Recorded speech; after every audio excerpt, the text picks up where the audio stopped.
Bright lights, noise, constant movement. Accident and emergency departments, this one at King George's Hospital in East London. And according to new figures, this is where too many people suffering a mental health crisis are becoming stuck, waiting for days at a time for appropriate help. We generally, on average, have about 11 a day at any one time, and our max that we got to was 15 patients. Mid-morning, and they currently have 5 mental health patients, all being guarded by the hospital's own security team.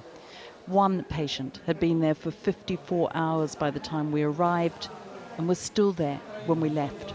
So I was told that often 50% of the patients in here will be mental health patients. So on the Majors A, which is this part here is Majors A, that 50% of our patients will be mental health patients occupying cubicles, yes. It does obviously have a knock-on effect on our ability to offload ambulances because we should be turning over our cubicles every 4 hours, but when we have patients here for 6, 7, 8, 9, 10 days, they're occupying that cubicle for that amount of time.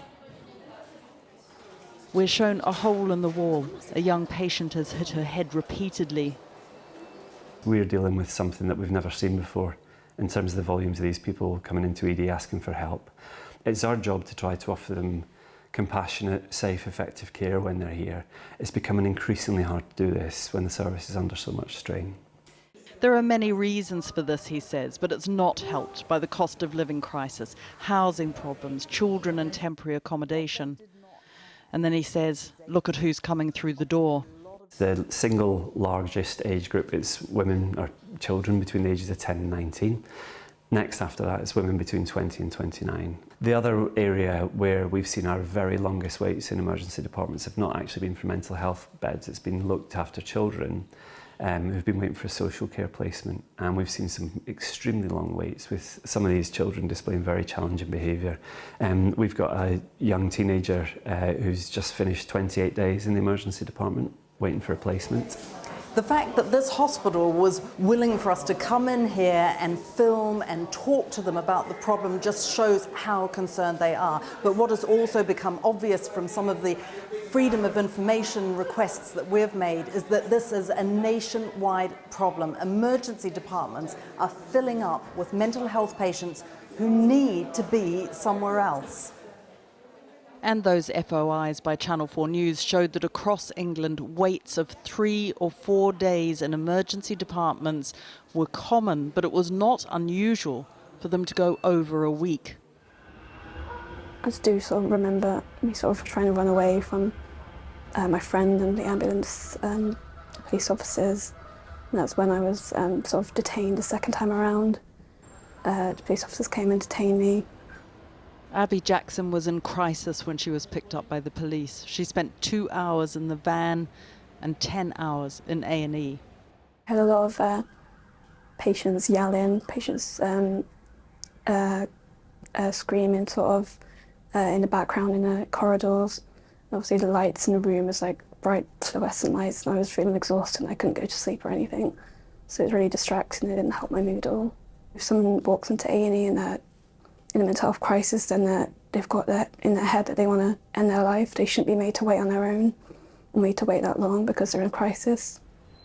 We were put in touch with Abby by the mental health charity Mind, who say this is having an enormous impact on those needing help. Analysis by the Royal College of Emergency Medicine, shared exclusively with this programme, shows the sheer scale of the problem. This line represents those with mental health problems waiting more than 12 hours in emergency departments between 2019 and 2022. And this one represents all patients. So mental health patients are more than twice as likely as others to wait more than 12 hours. And from January to July this year, that amounted to nearly 40,000 mental health patients. So that's more than 1 in 5 waiting more than 12 hours to be discharged or transferred. It's really something that we want to see the end of, with good capacity planning and good projections and ability to front end our staff so that we can manage that. But not only front end it, but to be able to provide the resources and planning to be able to increase capacity in the community at all ends, because not everybody needs admission. Next door to the hospital is Goodmays, part of North East London Mental Health Trust, and now its chief executive has been invited to come and see what's happening in the emergency department. There is almost what I would describe as a cry for help from the hospital next door. Can you explain why that's happening? We've seen a real increase. We've seen a real increase in demand for mental health services. And we've seen a real increase actually in people we've never met before, presenting, whether it's to the A&E department or actually walking into some of our services or calling crisis lines, but coming in real distress. But Mr. Kalaminas says this crisis is not just about lack of beds or lack of staff, it's a reflection of what's happening in society today. In the last year, more than ever before I've seen in my career, families just really stressed, like turning up, whether it's Section 136 suites or A&E departments or other places, and saying, I just can't look after this relative anymore. Or actually, in some really heartbreaking cases, I can't look after my child. The Department of Health and Social Care said that along with an additional £2.3 billion annually, for those experiencing a mental health crisis, we've established 24/7 urgent helplines across the country, are funding up to 100 specialised mental health ambulances and 160 local schemes to improve crisis care, including crisis cafes, and improvements to emergency departments. And yet as winter approaches, hospital trusts are increasingly worried. They themselves are already overstretched and understaffed and are now having to cope with mental health patients in increasing numbers who they know would be far better cared for somewhere else.